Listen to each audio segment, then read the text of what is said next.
ready for this? You ready for this? You ready for this?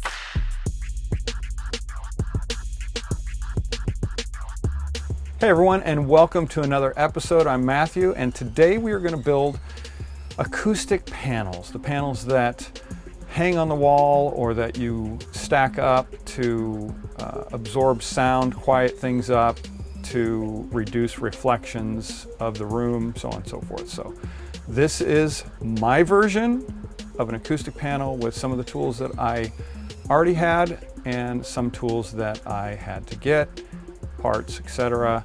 And I say, let us begin.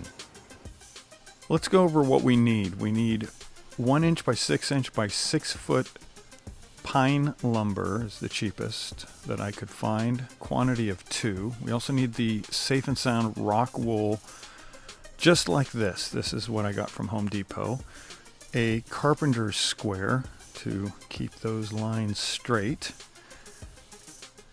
We also want a tape measure so that we can accurately measure what we need to cut. And we also need a pencil as well, obviously, because we don't have laser eyes and can't do that in that fashion. And how are we going to cut it without a saw? So we need a saw. This is the one that I am using. You can use a hand saw or a circular saw. The other thing that I used is an air compressor. I use that with the nail gun, which it's a nail gun, but it's also a brad nailer staple gun. It's not really a nailer per se, but it has the same functionality. These are the crown staples that I used, 1.5 to secure the boards together, and then 1/2 inch for the fabric. Seem to work fine. You have to be a little bit careful because it will pierce through the fabric, which is no good whatsoever. You need scissors, of course, to cut the fabric to size, obviously. That is obvious to me, at least. And you need some sort of breathable fabric. So I have 2 types here. I have one that I just thought looked good. That's for the front and the sides. And then this black Pellon, which I'm not sure if that's accurate, cambric fabric, is something you find on the back side of things. To hang it on the wall, you need some sort of fasteners and wire. So this is the wire, and this is the picture frame hangers that you fasten to the back, and then you fasten the wire through those eyelets. So let's get started. Let's make our first measurement of 48.5 inches. Measure it and mark it. Use the carpenter square to draw that straight line across. Now we're going to measure from the other side, 15 inches. We're going to mark that, and then we're going to go ahead and use the carpenter square, if you can put it in the correct direction, and draw that straight line. Now those are our marks. We'll put an X of the piece we don't care about, and it's just not an important piece, but it is important, not via size, but via the fact that we'll put it on the back. So we make our cuts. Again, not caring about that X. We care more about the 15 inch and the 48.5 inch. So the rock wool is actually 47 inches. So we have to do a little bit of maneuvering the wood. So we do this to obviously both pieces of wood. So this is doing the second board. But what you do is you put the shorter piece inside of the longer piece. So it cuts it off by 3/4 of an inch on each side, which then brings it down to 47 inches. So that's how you get an inside perimeter of 47 inches. So of course this is what you end up with: 2 15-inch, 2 48.5, and then the remainder, which is about 8.5. So we need to make some sort of contraption to stack, right? So we stack one side of the board to prop it up, and then we put the shorter piece underneath on the other end that we will staple. We load our staple gun with the longer 1.5 inch crown staples, and then we connect that to the air compressor. We tack the boards down, and then we do a series of nailing here. You can do it in a variety of different ways. I generally ended up doing more of a crisscross rather than a straight line, just to secure it a little tighter. But you turn it around, you set the smaller piece underneath it again. Note the inside of the longer piece there. That shorter piece is on the inside, so do it just like that. And go ahead and staple it. Turn that upside down. Put the other 48.5 inch piece of wood on it just like that. It's actually very easy. You line it up, staple it. See how I do a little bit diagonally one way and diagonally another. There's no proof to this, but I believe that it probably secures it just a little bit better, not having everything in a row. And you turn it around, you go ahead and nail it again, or the other side of it. And again, look, I'm doing diagonal right there. Again, you don't have to do it that way. And mistakes happen. So when you're nailing it, you might get a different angle. It might hit a knot. Might not go all the way in. This is a prime example. So I pulled out some wire cutters. I got off the heads there, cut off the protruding staples, and then I used a hammer just to kind of make it flush. Not ideal, but not a problem. So we get 2 pieces of rock wool, and you put it inside the frame. Fits perfect.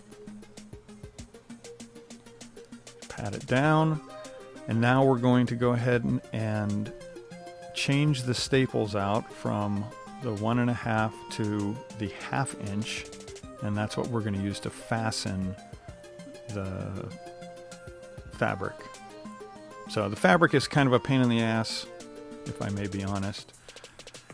It takes a little bit of effort, patience, which I don't particularly have, but you tack it down, you keep it taut.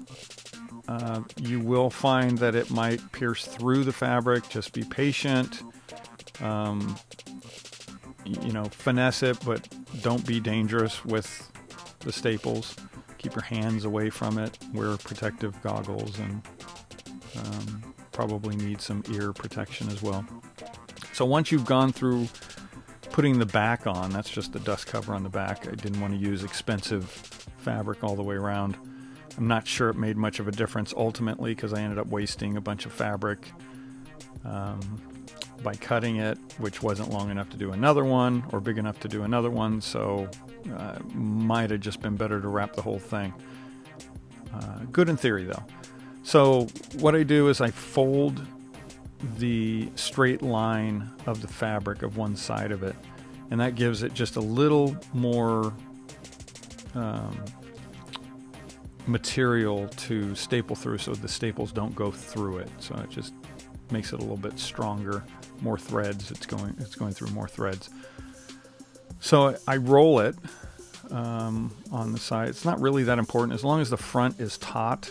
It doesn't really matter about how the back looks per se. Try to keep it clean as possible. By fastening it over the back side of it, it does it appears to make it just a little bit more secure, the back black fabric. So this is like wrapping a present. You kind of do the sides, and then you fold it up in the middle, and then you tuck it just like you were rolling it around the sides. When it's hung, it does not look bad. I probably could have done a little bit of a better job, but I was having some challenges, and ultimately it looks absolutely fine. So you do that to the other side, and as you can see, it does look fairly clean. The front side is very nice and smooth. That's what we're looking for. Now, to secure it to the wall, I use some hangers, just wire and picture frame hangers. But I needed to fasten some wood to the back, which also brings it away from the wall just a little bit. I debated whether or not I wanted some a little bit lower as well, so that it would be even from the wall. I'm not sure it matters. I still might revisit that, but for now I've just done those two pieces of wood at the top, fastened the picture frame fasteners or hangers with the eyelets, and the wire will go through those through the eyelets, and then secure it.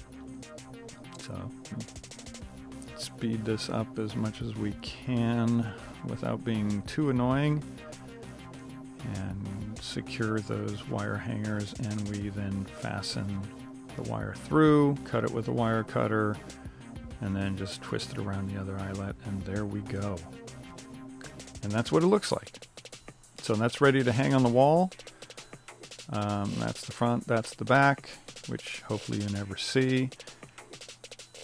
And the key is to get those wire hangers rated about 30 pounds or more, even though it's probably, I haven't weighed the acoustic panel, but I'm sure it weighs 10 to 15 pounds. It may be way less than that. I'll have to weigh it. But anyway, that's the way it looks, and that's it.